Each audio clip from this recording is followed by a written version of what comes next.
Hello दोस्तों, welcome to sleepy classes. तो दोस्तों आज हम जो है 5 जो एमसीक्यू करेंगे जो करंट अफेयर से रिलेटेड है साइंस एंड टेक के। तो करंट अफेयर आपका पता बहुत ज़्यादा इंपॉर्टेंट है, बट बहुत से बच्चे कंफ्यूज रहते हैं सर इसके अंदर क्वेश्चन किस तरह से पूछे जा सकते हैं, तो इसीलिए हम उसी के ऊपर फोकस करेंगे। तो यहाँ पे अगर हम पहला क्वेश्चन देखें दोस्तों, पहला क्वेश्चन है what is the primary innovation behind concept of cell cultivated chicken. तो recently cell cultivated chicken news में है, बट उसका प्राइमरी पर्पस क्या है ये कंसेप्ट हमें क्लियर होना चाहिए। पहला क्या है यहाँ पे ऑप्शन, तो आप यहाँ पे इस वीडियो को स्टॉप करके आंसर दे सकते हो। Altering the genetic makeup of chickens to enhance their growth rate. Second है creating a hybrid breed of chickens that are disease resistance. Third है producing a chicken meat directly from cultured cells, reducing the dependency on traditional farming. Fourth है developing a new method of feeding chickens for improved meat quality. तो यहाँ पे 4 option है, तो आप इसके अंदर आंसर देखो। यहाँ पे ये ध्यान देना है हमने कि जो क्वेश्चन के अंदर पूछा गया मे बी 4 स्टेटमेंट आपको रिलेट कर रही होंगी कि हाँ यार हो सकता है, हमें क्या पता कितनी उसकी एप्लीकेशन है, क्या उसका पर्पस है, हर एक का अलग अलग हो सकता है। बट क्वेश्चन के अंदर प्राइमरी मेजर जो है वो इनोवेशन का जो उसका कंसेप्ट है, उसकी क्या लॉजिक क्या है ना, किस लिए उसको इनोवेट किया गया। तो हमें ये पता है कि जो अभी ट्रेडिशनल अगर आप देखोगे जो भी फार्मिंग होती है वहाँ पे आप देखते हो बहुत से चिकन जो है उनको एक ही छोटी सी जगह में रखा जाता है। उसके अलावा वहाँ पे जो मीथेन वगैरह बहुत ज़्यादा रिलीज होती है, जिसकी वजह से वो उनका ग्रीन हाउस गैस जो फुटप्रिंट है वो बहुत ज़्यादा है।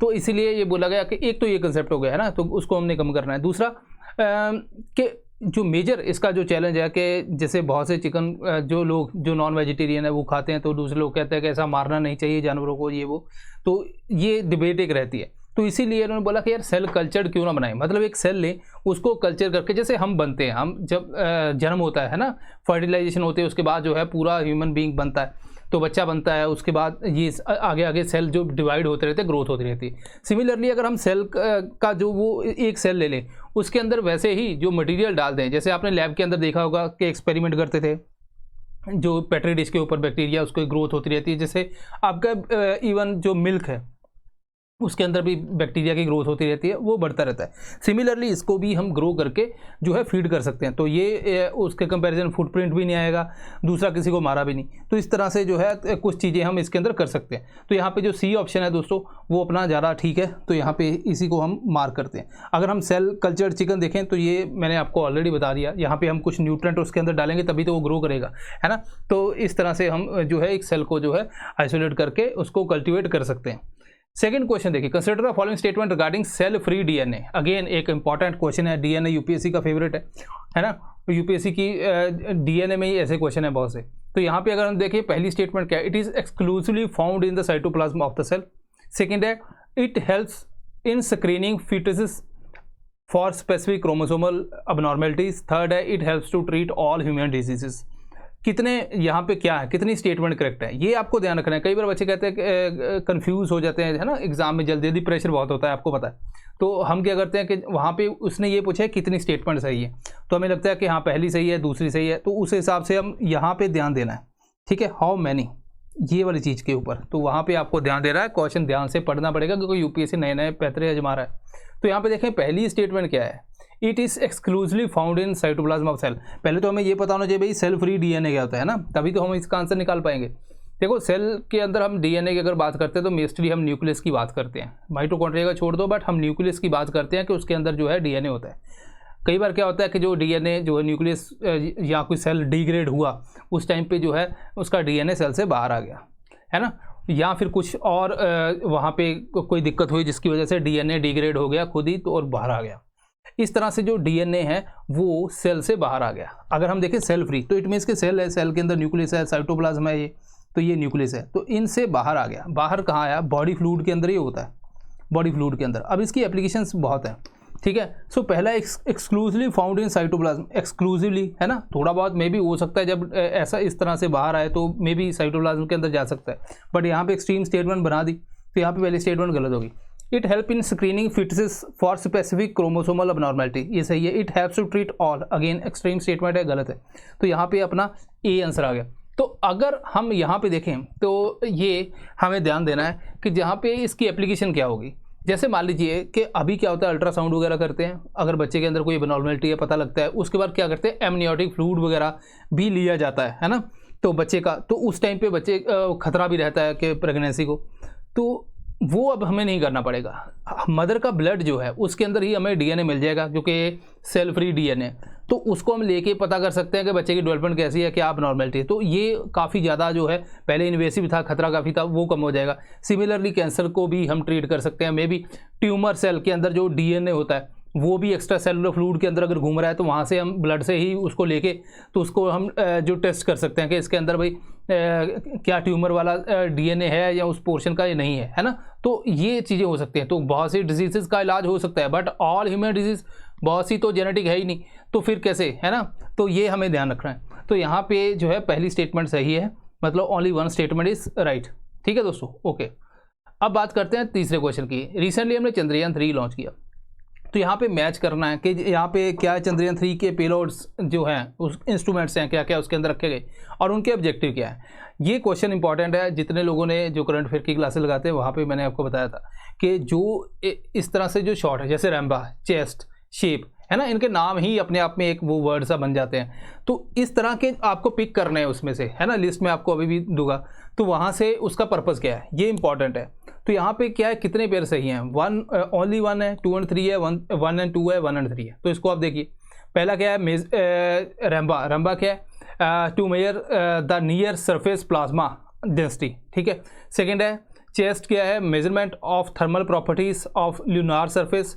थर्ड है शेप, to measure the seismicity around the landing site. तो इसको आप चेक कर सकते हैं। ये थर्ड स्टेटमेंट गलत है, तो पहली और दूसरी 2 स्टेटमेंट सही हैं, तो सी अपना आंसर आ गया। अब यहाँ पे देखते हैं, चंद्रयान 3 रिसेंटली हमने लॉन्च किया, पहले चंद्रयान 2 लॉन्च किया था। चंद्रयान 2 का पर्पस था कि हम भाई साउथ पोल के ऊपर जाएंगे, जहाँ पे कोई किसी और ने लॉन्च नहीं किया। मोस्टली जो इक्वेटर के आसपास लॉन्च करते हैं, बिकॉज वहाँ पे जो है ईजी है, सरफेस है, सनलाइट पड़ती है। लेकिन जो साउथ पोल है वहाँ पे सनलाइट नहीं पड़ती, क्योंकि अर्थ की अगर आप देखोगे टिल्ट जो 23 डिग्री के आसपास है, इसका 1.5 के आसपास होता है। इसीलिए जो पोलर एरिया है वहाँ पे जो आपको सनलाइट मिलती नहीं है। अब वहाँ पे जो है जो सनलाइट नहीं है, तो जिसकी वजह से अगर आप देखोगे बहुत सा जो टेरन है वो भी इतना अच्छा नहीं है, क्रेटर वगैरह मिल जाते हैं, जिसकी वजह से डिफ़िकल्ट है वहाँ पे लॉन्च करना। तो इंडिया ने बोला कि हम वहाँ पे लॉन्च करेंगे, क्योंकि वहाँ पे सनलाइट नहीं पड़ती, तो हमें बहुत ज़्यादा कुछ चेंजेस आई नहीं होंगी, तो हमें पास्ट के बारे में काफ़ी पता चल जाएगा। तो GSLV Mark 3 ने इसको लॉन्च किया। इसके अंदर भी क्या है कि इसके अंदर अगर हम 2 और 3 को कंपैरिजन करें, 2 के अंदर क्या था, एक ऑर्बिटर था, है ना, कि ऑर्बिटर घूमेगा एक, उसके बाद उसके ऊपर लॉन्च करेगा जिसको हम लैंडर बोलते हैं, उसके बाद उससे रोवर निकलेगा। लेकिन इसके अंदर जो 3 के अंदर ऑर्बिटर नहीं यूज़ किया, ऑर्बिटर अपना घूम रहा था, तो ऑर्बिटर नहीं यूज़ किया, प्रोपल्शन मॉड्यूल है, ये लैंड करेगा और लैंड करके इसके अंदर भी जो लैंडर और रोवर इसके अंदर भी है। तो उसके बाद जो है रोवर वहाँ पे जो अराउंड आई गेस 14 डेज होगा अर्थ के हिसाब से, तो वहाँ पे अपनी जो भी स्टडी है वो करेगा। लेकिन खैर ये तो जब अराउंड 23 अगस्त तक जो है लैंड कर जाएगा मून के ऊपर, पता चल जाएगा हमारी सॉफ्ट लैंडिंग कैसी हुई है। ठीक है दोस्तों, अब यहाँ पे कुछ पेलोड है जो हमारे लिए इंपॉर्टेंट है। अगर आप देखोगे, आपने सिर्फ इसको याद कर लेना तो वो ठीक हो जाएगा। तो ये को यहाँ पे इसको याद करना है, मैं आपको बता देता हूँ। देन चेस्ट है, थर्मल प्रॉपर्टीज़, है ना, ये याद करना है। उसके बाद ये आपकी जो मतलब आपका मन है ना, यूपीएससी में भी मुझे लगता है पूछ ले, पता नहीं, IL ऐसे नहीं लिखेगा, जो पूरे बनते हैं उनके ऊपर ही पूछेगा, या फिर इसको कंप्लीट लिखेगा तो यहाँ से पता चल जाएगा। तो इसीलिए आपको एटलीस्ट आधे तो याद करने। देन यहाँ पे जो शेप है तो इसको आप याद कर सकते हैं। ठीक है, तो थोड़ा आइडिया हमें लेना है। अगर मान लो आपने यहाँ पे अगर हम देखें 3 इधर हैं, उसके बाद 4 इधर हैं, 7 हैं, 7 में से आपने 4 भी कर लिए, तो आपका आंसर निकलने के चांसेस हो सकते हैं वहाँ पे, बिकॉज बाकी जो है आपको पता चल जाएगा कि ये 4 इसका तो ये पर्पस था, ये उसका नहीं हो सकता। इस हिसाब से आप यहाँ से एलिमिनेशन मेथड से कर सकते हैं। ठीक है, अगर ज़्यादा हो जाए, 5 हो जाए, 6 हो जाए, तो और भी बढ़िया है।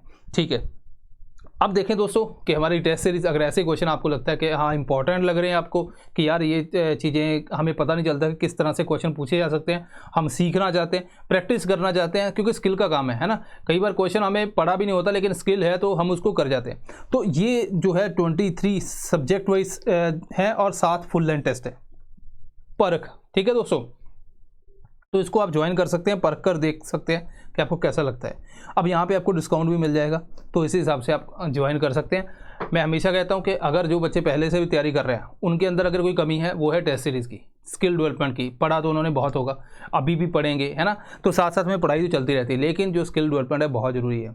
आप ये सोच के देखो, आपने पढ़ाई की है, उसके बाद आपने मान लीजिए कोई भी कोर्स किया, उसके बाद क्या कंपनी हमें जाते जॉब दे देती है? पहले ट्रेनिंग करती है, हमें वो सिखाती है काम, है ना। जो पढ़ा था पढ़ाई से हम सीधा नहीं कि आज हम कंप्यूटर के बारे में पढ़ लिया कल मैं इसको खोल दूँ, या ड्राइविंग के बारे में पढ़ लिया कि कल मैं पूरी रेस लगा लूँ उसकी, है ना। ऐसा नहीं पॉसिबल। तो स्किल हमें सीखनी पड़ती है, तो इसके ऊपर काम करो, कहीं से भी करो चाहे, लेकिन काम करना जरूरी है।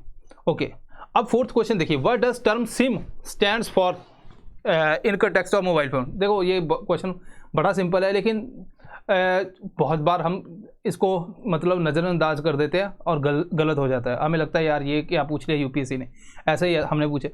तो यहाँ पे देखोगे तो ये जो बी आंसर है वो राइट है, सब्सक्राइबर आइडेंटिटी मॉड्यूल। तो वन वर्ड का जो था मतलब है ही नहीं कुछ इसमें, है ना, कोई एक्सप्लेन करने वाला। तो सिम का आपको पता है कि क्या क्या काम होते हैं उसके, तो वही बताया गया इसके अंदर, कोई और ज़्यादा है नहीं। फिफ्थ क्वेश्चन देखिए, consider the following statement about carbon 14 dating. Carbon 14 की डेटिंग के बारे में बताइए। फर्स्ट है, carbon dating is widely used method apply to establish the age of organic matter things that were once living. Second है, the age of things that are more than 40,000 to 50,000 years cannot be arrived through carbon dating. Third है, carbon 14 dating is most suitable for estimation of age of ancient pottery. Correct कौन सा है? कितनी statement? ठीक है, how many? Again, only one, only two, all three, none. तो अगर हम यहाँ पे इसको देखें तो कार्बन 14 के बारे में अभी मैं बताऊंगा। तो वाइडली यूज मेथड, ठीक है, ये तो ठीक है, ये भी ठीक है, ये स्टेटमेंट गलत है। तो अपनी दो स्टेटमेंट यहाँ पे ठीक होगी, अभी बताएंगे, उसके बारे में बात करते हैं। कार्बन 14 की बात करें तो यहाँ पे हम थोड़ा सा चलते हैं, कॉस्मिक रेज पड़ती है। तो अगर हम कार्बन 12 देखें, कार्बन 12 स्टेबल है, मतलब इसके अंदर जो है अपने इसको इस तरह से हम लिख सकते हैं, है ना। तो यहाँ पे क्या है, प्रोटॉन जो है 6 है एंड देन न्यूट्रॉन 6 है, तो स्टेबल है। जो कॉस्मिक रेज पड़ती हैं नाइट्रोजन के ऊपर, तो वो उसको कुछ पोर्शन को कार्बन 14 के अंदर कन्वर्ट कर देती है। ठीक है दोस्तों, अब इसके अंदर क्या होता है, प्रोटॉन तो 6 है, न्यूट्रॉन 8 है, तो न्यूट्रॉन ज़्यादा हो गए, ये अनस्टेबल हो जाता है। अब प्लांट्स क्या करते हैं, कार्बन डाइऑक्साइड लेते हैं। अब वो कार्बन डाइऑक्साइड जब वो लेते हैं, उस कार्बन डाइऑक्साइड के अंदर जो CO2 होती है वो C12 भी हो सकती है, वो C14 भी हो सकती है, दोनों का मिक्सचर होता है। इनकी रेशियो एक स्टैटिक रहती है कि इतनी रेशियो रहेगी। ठीक है दोस्तों, तो अब उनकी बॉडी के अंदर चला गया। अब एनिमल ने जो है प्लांट्स को खाया, उनकी बॉडी के अंदर चला गया, तो उनकी बॉडी के अंदर कार्बन 14 और कार्बन 12 दोनों है। अब जब उनकी डेथ होती है तो ये एक्सचेंज बंद हो जाता है, क्योंकि कार्बन 12 स्टेबल है, कार्बन 14 जो है वो डिक्रीज करने लग जाती है। मैंने बताया पहले नॉर्मली इनकी जो रेशो है वो सेम रहती है, सेम इन द सेंस मतलब स्टैटिक रहती है, फिक्स्ड रहती है। अब जब एक स्टेबल हो गया, दूसरा डिके होने लगा, तो ये रेशो चेंज होगी। उसी रेशो को हम डिटरमाइन करके पता करते हैं कितनी एज है, कार्बन 14 जो है कितना डिके हो गया। अब अगर हम देखें तो कार्बन 14 की जो हाफ लाइफ है वो है 5730 ईयर्स। मतलब अगर मान लो कोई किसी की 10 साल कोई क्वांटिटी 10 है, ठीक है, ऐसा मानो, मान लो वो 5 हो गई 2 साल के अंदर, तो वो हाफ होगी 2 साल के अंदर, तो इसकी हाफ लाइफ 2 ईयर है। अब 5 से 2.5 होगी, तो यहाँ पे भी 2 साल लगे, तो इसकी हाफ लाइफ कितनी है, 2 ईयर। ठीक है, तो इस तरह से जो कार्बन 14 है वो भी जब स्टार्टिंग के अंदर होगा वो डिके कर जाएगा, हाफ कर जाएगा इतने में। अब उसके बाद और भी हाफ होगा, 8 से 10 बार हाफ होते होते बहुत कम बच जाएगा। तो ये अगर 40,000 से 50,000 साल अगर पुराना देखेंगे तो ये इसकी अमाउंट डिके होते होते बहुत कम बच जाएगी, हमें पता नहीं चलेगा। तो इसलिए उससे पुरानी जो चीज़ें हैं जो इससे जल्दी हम डिटेक्ट नहीं कर सकते। पॉटरी वगैरह के अंदर मिनरल होते हैं ज़्यादा, तो कार्बन इतनी ज़्यादा यूज़ नहीं होती, तो इसलिए उनको जो है उनके लिए ज़्यादा सूटेबल ये नहीं है। So this is all. So I hope कि आपको कुछ पता चला होगा, नया पता चला होगा। कुछ गलतियाँ की होगी तो उनको हमने इम्प्रूव करना है। मैं हमेशा बोलता हूँ कि ये टेस्ट जो है, ये जो क्लास होती है, ये लेक्चर है, ये आपका टेस्ट नहीं है कि आपको कितना आता है, ये सिर्फ ये है कि आपको किस तरह से पढ़ना है। तो हमेशा इम्प्रूवमेंट की तरफ बढ़िए। मिलते हैं नेक्स्ट टाइम। Thank you.